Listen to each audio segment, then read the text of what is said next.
Hello again. This is Nicole Thomas, and this is part 2 of our video. I've already made this video, but for some reason the microphone wasn't working, so we're going to try this again.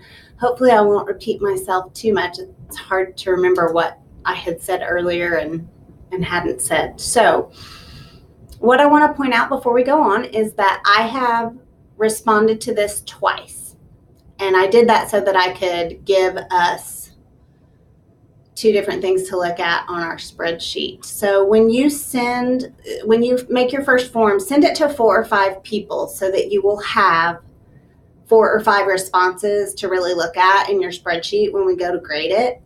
But what I want you to notice is a couple things that I added earlier when we were talking about making a key. When we make a key, Flubaroo gives us a lot more options than just making our Google form a quiz gives us. And so we were talking about some rules, and I brought up the PowerPoint. So first off, we're going to talk about how to get Flubaroo on your spreadsheet. So we need to get our Google form to a spreadsheet, but I want to show you this page right here. I'm going to show you how to do this, but I'm going to talk through it first. We're going to get our answers into a spreadsheet, and then we're going to go to the add-on menu, and then we're going to click Get the Add-on if you don't already have it. And you'll see a screen that looks like this. If Flubaroo isn't showing right here, you can always type it in the search bar. And when it appears for the first time, you will see this plus free button at the top, and you will click on that. It will ask you to agree to the terms like everything does nowadays, and then it will be on your spreadsheet. So let's walk through what that looks like. Once you get your forms back, it's good to turn off the responses once you know everybody's turned it in. And then click on your spreadsheet, and it will automatically, that quickly, put all of your things into the spreadsheet. And right up here, the add-on, this is where we're going to get Flubaroo. So if we click on that, I already have it, so it's right there. But if you don't have it, you're going to click Get Add-ons. And from this page, if you don't see the Flubaroo picture anywhere, which I don't right now, we can search for it in that search bar, okay? Once we find it, we click Free, it puts it on there, and you have to agree to the terms. And once you do, from then on, every time you click add-ons, it'll show Flubaroo right here.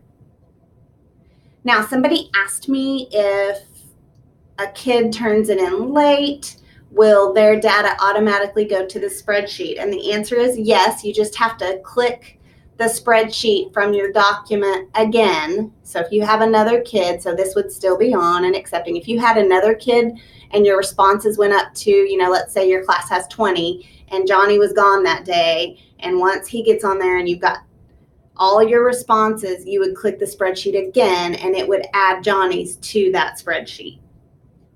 Okay, and then you would click on your add-ons, and when you clicked Flubaroo, at that point, you probably have already graded it, so you're going to click Regrade. Every time you click Grade or Regrade, it will say, do you want to update your existing grade sheet? And you do. You say yes, and it always takes you through the steps again. So we can choose, if it's identifying the student, it won't grade that. We can change whether we want normal grading, to skip grading that question, or to grade that question by hand. And remember that we always have, where did it go? There it is. We always have 10 points to choose from when we want to give points to certain things. And then you've already got it set up, so you'll hit continue. And if you've already graded it, you've already selected the one that you want to use to be your answer key. And I wasn't thinking the first time I did it. I put only one answer in each blank on purpose and called it the key. And then I went back and used our Flubaroo rules that we're going to talk about in a minute to make my second one, and I chose that to be my key. So then it just grades it, takes a few moments. The spreadsheet will look different when it's done. There we go. At the top, it says don't delete any rows or columns in this whole sheet, or that will mess things up. So the key, the one I chose to use as the key, isn't showing. not quite sure why, but it's not showing. But up here it tells us we have a total possible points of 4 on this quiz. The average of the whole class, which right now is just one person, is 2. And only one person submitted, and 2 questions were low scoring. We got what is E and what's a positive solution. So we didn't get either one of those correct. So it also tells us time submitted. If you only want your students to be able to submit it one time, then on your form, you have to say that in the settings. You have to click limit to 1 response. That's not the default, so you need to click that every time. Okay, so if we go back, so it's saying they got 2 total points. It's red because it's a below 70%. And in Flubaroo, you can set that to be whatever you want for it to be red. So if you feel like everybody should make an 80 or better, you can set Flubaroo to make anything below an 80% show up red. Okay, so if you'll notice down at the bottom, we still have our original spreadsheet down there of the things that were submitted, and then we have the grades. So right now we're going to talk about Flubaroo. When you submit things, you want to put the correct answers in there. And in our PowerPoint, we talked about that day, the most common ones are the following 3. When you're making your key, if there's more than one answer possibility, then in between each possibility, you need to put a % or. And it doesn't matter if there's 2 or 3 or 4 or 5 possible answers, as long as you separate them with a % or, Flubaroo will give credit for all of them. And so that's one difference between that and just turning your Google form into a Google quiz. Another one is for math questions. If there's a chance that your students could round differently, either at the beginning of the problem or at the end, you can give a range of acceptable values for Flubaroo. So you can either use one number and then the % to another number, or you can use the answer and then push %PM.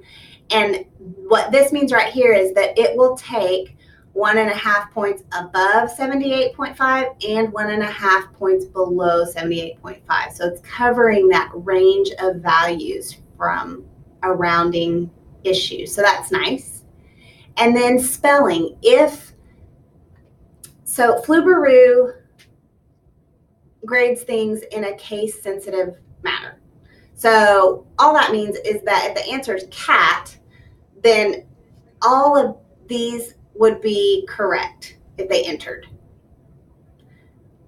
But sometimes with grammar and stuff, you want them not to do that. So if you want, for example, the capital of a state or somebody's name or something like that, if you want to force it to be case sensitive, then you would do %CS, case sensitive, and then type it exactly the way you want it to grade it. And in this case, it would only accept Little Rock if Little and Rock were both capitalized. So you can force a case sensitive issue because Flubaroo is not case sensitive as their default. Okay. So if you want to force the case sensitive, you do it by using %CS. So that's why when we were up here, I had X, they could type in X equals 2, or they could just type in a 2. Okay. They could, that one was multiple choice, so they didn't get to do that. The S in STEM, they could either capitalize science or they could do it in lowercase. If spelling's an issue, you could have also been %or and type both of these with the E and the I flopped if you wanted to give them credit for not knowing I comes before E, except after C, because we know how that works. Right here, instead of doing a bunch of %ors, if you'll notice, we went back, or I went back, and I talked about this on the first video. And when you have questions like this, we had typed in what is E. Down here under the required, these 3 dots right here will let you add a description. So that's what we checked. And when we checked add a description, it gave me another line right below the question. So I typed in directions. Please type in answers with all caps. That way, they knew that that entire answer had to be in all caps, and that lets, right here, that lets me not have to make Flubaroo. That makes me not have to choose all of those choices, if that makes sense. So that's kind of how that is working. There is a way that you can, I'm just looking and wondering why I've got zeros right here. Maybe I didn't answer them the way that I should have. You can always go in if you think the spreadsheet's not right and look at individual responses, okay? They didn't get a point for this one because they typed in aorta. Right here, this is interesting. They didn't get a point because they used a space between the X and the 2, and I didn't think to account for that when I made my key. So that's why it's counting that one wrong.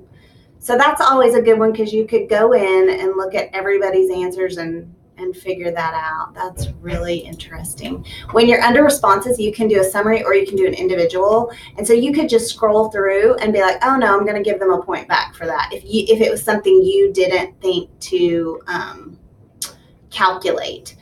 You can also print them off. You can use the arrow to go to the next student and be like, oh yeah, they got that one right. So that's interesting. I didn't think about that whole equal sign, because when you make your key, Flubaroo is going to take this exactly.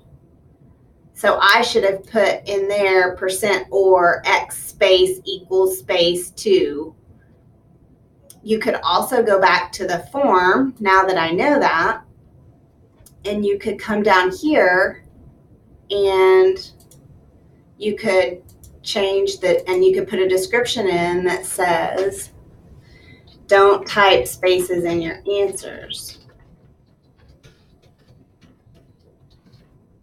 That way, if they typed X space equals space 2, it wouldn't count it wrong and you wouldn't have to account for that. So that's interesting. That's one way to get around that. So anyway, I hope that you have found this interesting. I love Flubaroo. I will tell you, if you go to their website, which is just flubaroo.com, they have this overview is kind of what I've done during the video. So you can watch another video there. There's a help center. And what I like about the help center is there's frequently asked questions on there. There's always a user guide, which is step-by-step instructions that are not video. But all of these tips down here talk about, how you can share grades via Google Drive, how you can print hard copies of grades, how you can change the default score. So when I told you that, if you wanted the default score to be below an 80, you can go in there and check it. This tells you how you can give them stickers, digital stickers that are free. There's also ones you can pay for, but I always just use the free stuff. And it's just, middle school kids still think stickers are cool. And I don't know, if high school kids might think that stickers are cool, digital stickers, if they think that's cool, then you can do that there too. There's also a form down here that you can add yourself to. You can join the group and you can start asking questions there as well. So I hope that you guys have learned something new today and that you find it valuable, and that eventually after you make your quizzes and assign your keys, I hope that you will be able to feel like it saves you time, because that's kind of what we're in it for. I do want to say, I don't know if I pointed this out in video yet, that when you put an image in your deal, if you're not pulling it off the web, but you're pulling it off of a worksheet or something, you want to always use the snipping tool, or if you wanted to copy and paste something, for some reason, Forms doesn't like your mouse to do that, so you have to use the old keyboard shortcuts to copy and paste. But what I found is that if you're able to snip it, it's just an easy upload of an image like I showed you with the heart and with our equation right here. But I just wanted to make you aware that the shortcuts on the keyboard are what you have to use to copy and paste when you're building a Google form. So again, I just want to let you know I am always open to either play with your forms and take the quiz. You can always email me the link or answer any questions that you have. Have a great day.